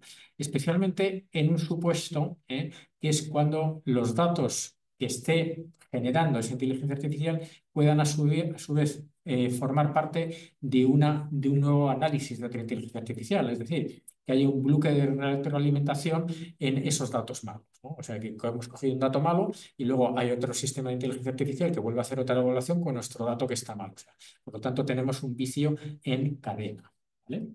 Y esto es especialmente preocupante. Hay que tener en cuenta y vigilar especialmente que los sesgos pueden ser inherentes a un conjunto de datos subyacentes. Esto no sucede cuando estamos hablando de colectivos vulnerables, ya sea desde el punto de vista racial, étnico, incluso esto sucede, yo creo que en Europa también, lógicamente, en Estados Unidos se ha visto muchísimo con el código postal. ¿Por qué? Porque si te categorizan que estás viviendo en determinada zona, ya van a decir que tú tienes determinado nivel de ingresos medio, que las probabilidades de que seas delincuente es tal, etcétera, etcétera, etcétera. Te van a establecer una categoría que eso va a dar un resultado que va a llevar a un sesgo, ¿vale? Bueno, considerándonos el artículo 70 del reglamento. Establece que los proveedores deben garantizar la detección y corrección de estos sesgos, en los sistemas de inteligencia artificial de alto riesgo. Y, claro, cuando para hacer esta detección y corrección de los sesgos deban tratar datos de categorías especiales de dato personal, los relativos a la salud, ideología, sexualidad, religión, etcétera, etcétera, que son los que se refiere el artículo 9, esos son los datos de categoría especial, ¿vale? O los relativos a condena penal, deben explicar bien por qué lo hacen y si es la única posibilidad. Esto hay otro artículo que lo refiere, ¿no? El artículo 110 del reglamento de inteligencia artificial establece lo que llama riesgos sistémicos, ¿no? Que hay que prestarles de especial atención, ¿no? Que son aquellos riesgos que nos pueden afectar a sistemas físicos e infraestructuras físicas, ¿no? Bueno, gas, electricidad, carreteras, etcétera, telecomunicaciones. Los modelos de inteligencia artificial que se puedan autorreplicar en esa cadena, de cierta manera, que estamos hablando, pero no ya con la transmisión de los datos, sino los mismos programas, o que estas inteligencias artificiales entrenen a otros modelos de inteligencia artificial. Esto debe tener especial vigilancia. Y los sesgos dañinos, con todas las personas que pertenezcan a determinado grupo de comunidad, sociedad, el riesgo de desinformación, la vulneración de la integridad de las personas, amenaza para los valores democráticos y derechos humanos, que lo hemos comentado antes, reacciones en cadena con efectos considerables, con estas utilización de informaciones de IA generativas que vayan en proceso y que se vayan retroalimentando, etcétera. Bueno, cuando se establezcan datos de entrenamiento, validación y prueba, tiene que haber unas determinadas prácticas de gobernanza y de gestión de estos datos. Que los datos sean adecuados y acordes a la finalidad a la que está prevista la inteligencia artificial y que no se nos a fin de hacer un tratamiento de datos, de los de categoría especial, cuando se vayan a utilizar para la corrección de datos y corrección de sesgos, esto solamente se puede hacer cuando tenga carácter excepcional. Y no pueda llevarse a cabo esta detección y corrección de sesgos con lo que se denominan datos sintéticos, es decir, inventados, que no sean reales, o anonimizados. Solamente podemos acudir a esta categoría de datos cuando no podamos utilizar estos otros. Y deberemos justificar muy bien por qué estamos utilizando datos de categoría especial para hacer este control y corrección de los sesgos. O sea, cuidado con la utilización de datos reales de categoría especial. Y bueno, aquí tenemos una resolución del Parlamento Europeo de octubre de 2020 sobre recomendaciones, que ya voy a terminar con esto, del régimen de responsabilidad civil en materia de inteligencia artificial. En relación con los sistemas de inteligencia artificial de alto riesgo, que en principio serían los más susceptibles, dado que bueno, los que tienen nulo o bajo pues provocarán poco riesgo y los que no se pueden utilizar, pues en principio no deberían generar este riesgo para las personas privadas, se va a establecer o se prevé, se propone un régimen de responsabilidad objetiva por los daños causados, salvo que haya fuerza mayor y proponen un régimen de indemnización máxima sin plazo de prescripción, que esto, lógicamente, pues cuando haya una norma que lo regule definitivamente, pues variará, ¿no? Se establece la idea del seguro obligatorio, con bueno, todas las implicaciones que ello tiene, tanto desde el punto de vista de qué es lo que puedo regular o no, si se establecen franquicias, bueno, tiene una determinada consideración, ¿vale? Y en los demás sistemas nos vamos a una responsabilidad subjetiva por culpa, ¿eh? Y aunque aquí existe una presunción de culpa del operador, aunque bueno, puede quedar eximido de culpa demostrando que ha actuado de una manera diligente. Veamos que aquí se nos puede solapar un doble régimen de responsabilidad, porque tenemos el régimen de responsabilidad de producto defectuoso, que cuando ya se incorpore la nueva directiva que entrará en vigor cuando esté traspuesta, pero se supone que va a más tardar en diciembre de 2026, se establece un determinado régimen de responsabilidad. Y este otro sistema es algo diferente, ¿no? Con lo cual habrá que deslindar cuando resulte de aplicación una norma sobre otra, ¿eh? Un criterio de norma especial. En el régimen de la imputación de responsabilidad se establecen los principios generales, ¿no? Cuando hay una concurrencia de culpas, pues hay una reducción proporcional y cuando hay una culpa exclusiva, pues lógicamente el operador no es responsable de lo que la propia víctima ha causado, ¿no? Cuando hay varios operadores y no se puede delimitar, pues habrá una responsabilidad solidaria y si alguno no paga, pues hay una acción de repetición o de regreso entre ellos y también existe lo que nos regula actualmente el artículo 43 de la Ley de Contrato de Seguro, la acción de subrogación del asegurador que ha pagado, y, bueno, reclama si existe un eventual responsable. Con lo cual aquí el elemento de la suscripción de contratos de seguro, y estamos hablando del contrato de seguro obligatorio para los sistemas de inteligencia artificial de alto riesgo o para otros sistemas, va a ser un elemento absolutamente clave, ¿no? Se habla de la conveniencia de que el seguro esté vinculado al producto, al propio producto, no a la persona responsable, ¿no? Con lo cual, si tenemos un producto que sería número XXY 3120, habría un seguro vinculado a ese producto en concreto, no al fabricante responsable, que eventualmente puede desaparecer, que puede estar en Alemania, que puede haber un montón de circunstancias, ¿no? Esto yo creo que es una previsión bastante interesante, aunque luego en la práctica a ver cómo se hace, porque claro, emitir una póliza de seguro para cada uno de los productos creo que puede ser un poco complicado, ¿no? Como vemos aquí, esto viene a regular algo que ya está establecido en la nueva directiva aprobada en octubre de 2024, Directiva de Productos de Refacción, me refiero, que es la exhibición de pruebas y presunción refutable de incumplimiento. Hay una obligación de exhibir las pruebas pertinentes y si no se exhiben, bueno, pues hay una presunción de culpa y siempre se deben adoptar determinadas medidas de confidencialidad cuando haya determinado secreto comercial o que pueda afectar al know-how o algo del estilo, ¿no? Y bueno, en principio tenemos una presunción refutable de la existencia del nexo de causalidad cuando estamos operando con sistemas de inteligencia artificial, pero de alguna manera se invierte la carga de la prueba. Y con esto, por mi parte, he terminado la presentación, con lo cual le cedo la palabra al Alberto. Muchísimas gracias, Bernardo, por la exposición en la que has abordado muchos temas muy complejos, algunos muy novedosos en cuanto a la reciente promulgación de normativa al respecto. Y vamos a ver si les parecen alguna de las preguntas que han ido ustedes planteando y que comentábamos que, si es posible, les podemos resolver ahora al finalizar las dos exposiciones.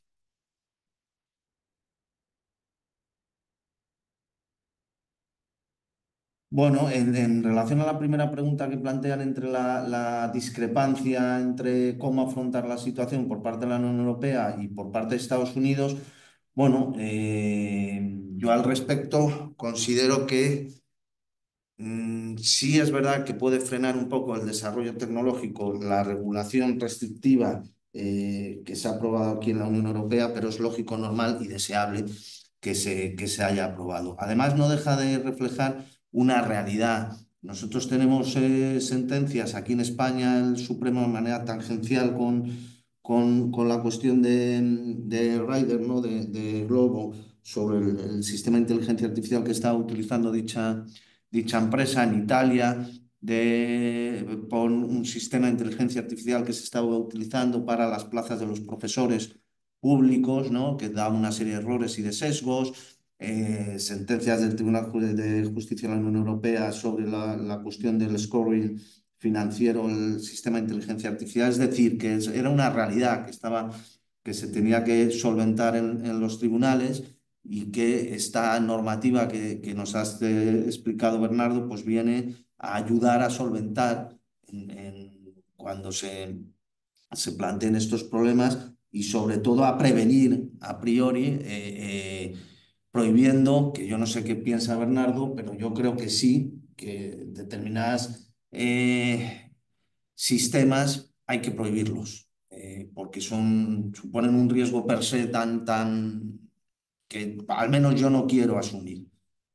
Bernardo, tu opinión. A ver, yo estoy de acuerdo, ¿no? La cuestión es qué mundo queremos tener, ¿no? Y muchas veces cuando se hace un análisis de las cuestiones desde una perspectiva, bueno, yo creo que se puede llamar estadounidense, ¿no? Desde la visión de la producción, se viene a plantear lo que yo que considero que es una falacia, que es como la inevitabilidad de las cosas, ¿no? Como que es un hecho natural. Pero esto no es cierto, porque los seres humanos tenemos capacidad para afectar a cualquiera de las cuestiones que tenemos, por lo menos que depende de nosotros, ¿no? Yo pongo un ejemplo que se sale un poco del tema, ¿no? Cuando empezó a suceder el tema del outsourcing de la empleabilidad de fábricas a otros países, ¿no? O sea, había la posición mayoritaria de los países capitalistas fue que eso era absolutamente inevitable y que no había nada que hacer. De hecho, el primer ministro inglés lo lleva a calificar un hecho natural inevitable como los elementos meteorológicos, ¿no? Pero esto no es así, porque se pueden tomar medidas, ¿no? O sea, ¿cuál ha sido la situación? Pues que en determinados países ha provocado pérdidas de trabajo, hemos tenido una importación de unos bienes que a lo mejor no se están produciendo con la seguridad que nosotros estamos produciendo. Y estos se pueden hacer cosas, pero no se quieren. ¿Por qué? Porque al final lo que está primando es una máxima productividad y beneficio de determinadas empresas, ¿vale? Y por otra parte hay que ver, está bien que haya una producción, ¿no? Pero hasta qué punto se beneficia a todos. Porque yo vuelvo a comparar con la gran brecha que existe entre cada vez los más mega ricos y el resto de riqueza del mundo. Y es un hecho también cierto que la clase media y la clase media baja pues cada vez está peor, porque son datos objetivos que el porcentaje de sueldo que tiene que utilizar una persona en Nueva York y en Madrid para pagarse el alquiler en el año 90 y tantos y hoy en día pues es muchísimo mayor, incluso en algunos casos llega a ser el 100 y pico% de su salario para pagarse un piso o una habitación en un piso. Entonces, globalmente dices, bueno, pues este sistema no sé si está afectando tanto al bienestar de la población general, cuando lo que sí está afectando es a los supermercados, ¿no? A otro respecto, en esta línea de que se puede prohibir o no, bueno, es que obviamente ya existen previsiones. No todos pueden manejar armas nucleares, que se lo pregunté en Estados Unidos. A ver si deja manejar armas nucleares a Irán o a Corea, no sé qué. Existen previsiones. Entonces, elementos tecnológicos dañinos que pueden causar daños masivos deben ser restringidos. Pues como norma general hay que valorar caso por caso, pero sí, claro, tú no le puedes permitir el uso de cualquier elemento tecnológico dañino a cualquier persona. En Estados Unidos se pueden utilizar armas que se utilizarían en la guerra más sofisticada. En España, afortunadamente, están prohibidos. Y con la inteligencia artificial pasa lo mismo. Esta pregunta que hace JJ, ¿qué opinión les merece algunas decisiones recientes en materia de IA, como la del presidente de Estados Unidos de anular una orden ejecutiva de 2023 que establecía los límites de la IA o la de Google? ¿Qué es lo que se está primando? Bueno, esto es en el desarrollo de armas de tecnología. pues está primando el beneficio de Google y el beneficio de estas empresas y el beneficio de las empresas armamentísticas. ¿Qué riesgo supone esto? Bueno, pues en este momento yo creo que los riesgos más importantes que sufren los seres humanos son el riesgo de el impacto del hombre en la naturaleza, el calentamiento global, etcétera, y el riesgo de autodestrucción por armas nucleares. Entonces, claro, a mí esto me parece Sí, es que lo veíamos en la exposición de Jesús Jimeno, creo que era en la de Forbes de este año, que preocupa a los grandes ejecutivos de las grandes empresas y en el quinto lugar, en relación con la inteligencia artificial. Y en el quinto lugar está literalmente ponía en inglés, la destrucción del mundo. Pues no es que sea una cuestión baladí el que hay una cierta preocupación por parte de gente muy preparada que está liderando empresas punteras, incluso por gente que ha trabajado en el sector del desarrollo de la inteligencia artificial y que ha llegado a decir públicamente, vamos a frenar un poco esto, vamos a limitarlo, vamos a tener cuidado. Es decir, si gente que está muy preparada, que conoce muy en profundidad la parte tecnológica, hasta dónde pueden llegar, ¿eh? Y conocen la caja negra que hacía alusión Bernardo, ¿no? Que muchas veces nosotros, el común de los mortales, no podemos llegar a conocer ni acercarnos, pero ellos sí, y ellos mismos tienen cierta cautela en el desarrollo de dicha inteligencia artificial, pues a lo mejor es porque tienen unos riesgos que no conviene asumir, que no deberíamos asumir, al menos en mi opinión. ¿Mm? con lo cual, la respuesta es que no nos parece nada correcto, porque en última instancia lo que se está priorizando es puramente la perspectiva del negocio de determinadas empresas multinacionales tipo Google y armamentísticas. Y bueno, a ver, sí, la tecnología siempre tiene un beneficio indirecto, ¿no? El Internet nace en el contexto de la investigación militar, pero a ver, este ejemplo no sirve para que tengamos una tecnología que pueda llegar a destruirnos. Completamente. O sea, se puede ir completamente fuera de control. Y por cierto, no sé si sabrán ustedes, pero ya ha habido bastantes casos en que el riesgo de destrucción nuclear ha estado a puntito por fallo de máquinas. Por fallo de máquinas. Y que ha sido la intervención humana en contra del criterio de la máquina ha parado el tema. Pero si esto cada vez lo vamos descansando más en máquinas, pues tenemos un problema, ¿no? Ujú. Bueno, tenemos otra pregunta que es en relación al euro digital y por un lado y por otro las excepciones en cuanto a la cuestión de la identificación biométrica. Contestando la segunda, que es las excepciones a la identificación biométrica en tiempo real no permiten en la práctica que sí se pueda realizar a voluntad por parte de las autoridades públicas en cualquier momento. El ejemplo son las recientes Olimpiadas en París.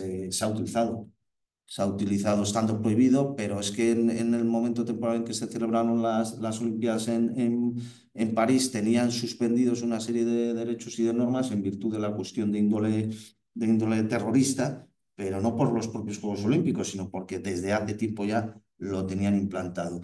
¿Qué quiero decir con esto? Que no es que sea voluntad de las autoridades públicas, sino que siempre cumpliendo la normativa vigente y si se extralimitase, si se incumpliese la normativa, habría cauces dentro de una democracia para pedir la responsabilidad patrimonial del Estado, para impugnar una serie de actos, etcétera, etcétera. Pero sí, con la normativa actual hay una serie de excepciones que ha explicado muy bien Bernardo, en el que se puede utilizar esas herramientas de identificación biométrica. Y en cuanto a la primera de las preguntas, que es cómo se compatibilizaría la neutralidad tecnológica, si llega a implantar una CBDC tipo euro digital relacionada con la puntuación social, privacidad financiera, etcétera, etcétera, es verdad que a día de hoy la Unión Europea está estudiando el desarrollo normativo de las monedas digitales e incluso de la implantación, pudiera ser, de un euro digital. Yo, sinceramente, no conozco en profundidad esas propuestas, sí que conozco la existencia de las mismas y que lo que vienen a regular es la implantación de una moneda digital. Que esa implantación de una moneda digital conlleve o esté relacionada con una puntuación social, yo entiendo que, vulneraría, conculcaría los derechos de la Unión Europea, tal como están a día de hoy. No sé, no veo un encaje de la creación de un euro, una moneda digital en el seno de la Unión Europea, que permita, vinculado con dicho uso de moneda digital y con la prohibición de la moneda papel de la que a día de hoy manejamos con frecuencia, que cada vez menos, con la cuestión de la puntuación social y una serie de puntos similar para entendernos al carnet de conducir. Eso es que estaríamos vulnerando los derechos de la Unión Europea, ¿no? Yo veo muy difícil ese encaje, ¿eh? Y luego la privacidad financiera, bueno, cada día nos tiene más controlados, ¿no? Eso sí, así que esto es difícilmente evitable. Y bueno, salvo error nuestro, a ver, aquí no sé si tenemos una Sí, hay una pregunta. Me pregunta. gustaría preguntar cómo valoran el cambio de criterio de la propuesta de directiva de responsabilidad objetiva a una responsabilidad subjetiva, normas uniformes por sitio. El uso de presunciones. Bueno, a ver, el tema de legislativamente que decidir sobre responsabilidad objetiva y subjetiva, yo en términos generales creo que se debe acudir al tema de la responsabilidad objetiva cuando estamos en una situación de un riesgo pues, muy importante, en que pueda existir una dificultad de prueba importante, cuando tenemos un riesgo social generalizado. O sea, el ejemplo básico es el caso del automóvil, ¿no? Bueno, está objetivado y de alguna manera esto se socializa, ¿no? Porque lo que tenemos es una socialización de los daños causados por algo que todos utilizamos, que es el tema del coche, ¿no? Se obvia la culpa que pueda tener un conductor o no. O sea, no va a quedar un conductor indemne cuando ha sufrido un daño en el ámbito de la circulación, ¿no? Entonces, bueno, en casos excepcionales yo considero que está bien, ¿no? Entonces, ahí, ¿qué se maneja? Pues se maneja, como no, el recurso del seguro. ¿Por qué? Porque dice, bueno, ¿esto quién lo va a pagar? No lo va a pagar el Estado, por supuesto. Están metiendo a las entidades privadas. Pero siempre hay que tener cuidado con esto, ¿no? Porque, por ejemplo, en el ámbito de la responsabilidad medioambiental, que puede ser una circunstancia muy valorable para establecer una responsabilidad objetiva por la gravedad del daño y del riesgo, sucedió durante los primeros años que no había nadie que lo quería asegurar, porque les parecía a las aseguradoras que era un riesgo no asegurable. Tardaron bastantes años en poder establecerse un pool de seguros de medio ambiente y otras aseguradoras que entrasen ahí, ¿no? Yo como principio, salvo estas excepciones, soy más favorable a la responsabilidad subjetiva. En el ámbito concreto de la inteligencia artificial o determinados productos, bueno, pues a mí no me parece mal, o sea, me parece bien ahí la responsabilidad subjetiva. Totalmente. Porque además es lo que hablaba, o sea, hay determinadas cuestiones que está la dificultad probatoria, hay determinados elementos.